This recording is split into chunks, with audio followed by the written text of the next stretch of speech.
Video பார்த்துட்டு இருக்க எல்லாருக்கும் முதல்ல ஒரு வணக்கம். இன்னைக்கு எந்த மாதிரியான ரிவ்யூ பார்க்க போறோம் பார்த்தீங்கன்னா, வணங்கான் அப்படின்ற படத்தை பத்தி தான். இந்த படத்தோட பட்ஜெட் எவ்வளோன்னு பார்த்தீங்கன்னா 6 கோடி செலவு பண்ணியிருக்காங்க. இப்போ வரைக்கும் பாக்ஸ் ஆஃபீஸ்ல வந்து 2 மடங்கு, அதாவது 15 கோடி மேல சம்பாதிச்சிட்டு இருக்கு. தியேட்டர்ல ரன்னிங் வந்து சக்சஸ்ஃபுல்லா இருந்துட்டு இருக்கு. இந்த படத்தோட டைம் டியூரேஷன் பார்த்தீங்கன்னா 2 மணி நேரம். டைரக்டர் பாலா இயக்கத்துல வெளிவந்த இந்த படம் வந்து பார்த்தீங்கன்னா அருண் விஜய் அவர்கள் வந்து மெயின் ஹீரோவான ரோல்ல நடிச்சிருந்தாரு. இவர் வந்து பார்த்தீங்கன்னா ஒரு அண்ணன் ரோல் இந்த படத்தை பொறுத்த வரைக்கும். இவருக்கு ஒரு தங்கச்சி இருக்காங்க. தங்கச்சி நேம் வந்து பார்த்தீங்கன்னா தேவி.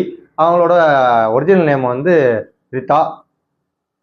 ஹீரோயின் இந்த படத்துல யார் நடிச்சிருக்காங்க பார்த்தீங்கன்னா ரோஷினி பிரகாஷ் வந்து நடிச்சிருக்காங்க. ஃபர்ஸ்ட் ஹீரோவுக்கு வந்து பார்த்தீங்கன்னா காதும் கேட்காது, வாயும் பேச முடியாது. ஸோ இதான் ஹீரோவோட ரோலு. ஹீரோயின் வந்து பார்த்தீங்கன்னா ஹீரோவை எப்படியாவது அட்ராக்ட் பண்ணணும்னு சொல்லிட்டு நிறைய விஷயத்த ட்ரை பண்ணுவாங்க.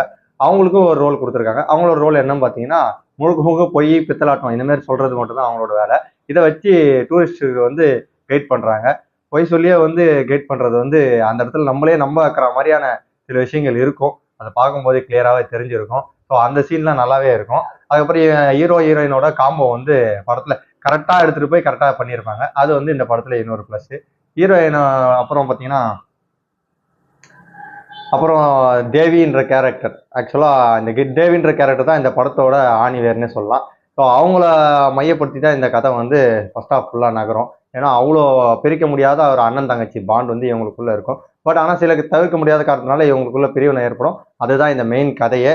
அப்படி என்ன இந்த கதை அப்படின்னு பார்த்தீங்கன்னா, ஹீரோ வந்து என்ன பண்ணியிருப்பா பார்த்தீங்கன்னா 2 பேரும் போட்டு தள்ளியிருப்பாரு. ஏன் போட்டு தள்ளுறாரு, எதுக்கு போட்டு தள்ளுறாருன்றதான் மெயின் கதை. ஸோ அதுதான்.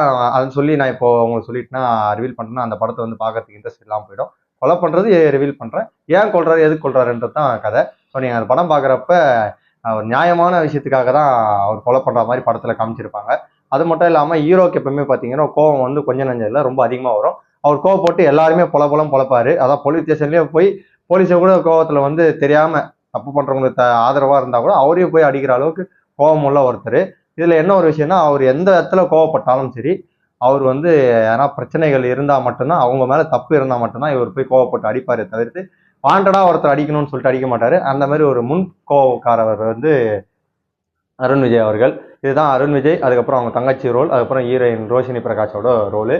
இவங்களை தவிர்த்து வேற யார் இந்த படத்துல இருக்காங்கன்னா, சமுத்திரகனி வந்து இன்வெஸ்டிகேஷன் ஆஃபீஸரா வராரு. இந்த கொலை சம்பந்தப்பட்ட இன்வெஸ்டிகேஷன் ஆஃபீஸரா அவர் வந்து பயணம் பண்றாரு. அதுக்கப்புறம் மிஷ்கின் வந்து ஜட்ஜா இருக்காரு. மிஷ்கின் அவர்களுக்கு வந்து தனியாவே ஒரு சீனை வச்சிருக்காங்க. அவரோட ஜட்மெண்ட் பொறுத்த வரைக்கும் பார்த்தீங்கன்னா ஆனஸ்டா இருக்கக்கூடிய ஒரு ஜட்மெண்ட். அதாவது ப்ரூஃபை வச்சு ஒரு ஜட்மெண்ட் இருக்காது. ஏன்னா அவரு அந்த ப்ரூஃபுக்கு பின்னாடி என்ன உண்மைகள் இருக்குன்னு கண்டறிஞ்சு அதுக்கேற்ற மாதிரியான ஜட்மெண்ட் கொடுக்கறதுல இவர் வந்து பிரில்லியண்டான ஆளு. அப்படிதான் அவரை காமிச்சிருப்பாங்க. அதுக்கப்புறம் சமுத்திரகனி அவர் கொஞ்சம் பயங்கரமான இன்வெஸ்டிகேஷன் ஆஃபீஸராக தான் தெரிஞ்சிருக்கும். அவர் பேசுறது, மிரட்டுறது, அடிக்கிற சீன்லாம் வரப்ப. ஸோ அவரும் வந்து பார்த்தீங்கன்னா நல்ல மனுஷன் தான் இந்த படத்துல. ஸோ அப்படிதான் அவரோட ரோல் அமைஞ்சிருக்கு. இதுதான் முழுக்க முழுக்க வணங்கான் அப்படின்ற கதை. என்னை பொறுத்த வரைக்கும் இந்த படம் ஹிட்டா ஃப்ளாப்பான்னு பார்த்தீங்கன்னா கமர்ஷியலாக இந்த படம் வந்து ஹிட்டு தான். இப்போ வரைக்கும் ரிவ்யூ பார்த்துருப்பீங்க. முடிஞ்ச அளவுக்கு ஹெல்த்தான ரிவ்யூ தான் சொல்லியிருப்பேன்னு நினைக்கிறேன். இந்த மாதிரி அடுத்த ரிவ்யூவில் உங்களை வந்து சந்திக்கும் வரை உங்களை வந்து விடைபெறுவது உங்கள் மணிகாந்த்.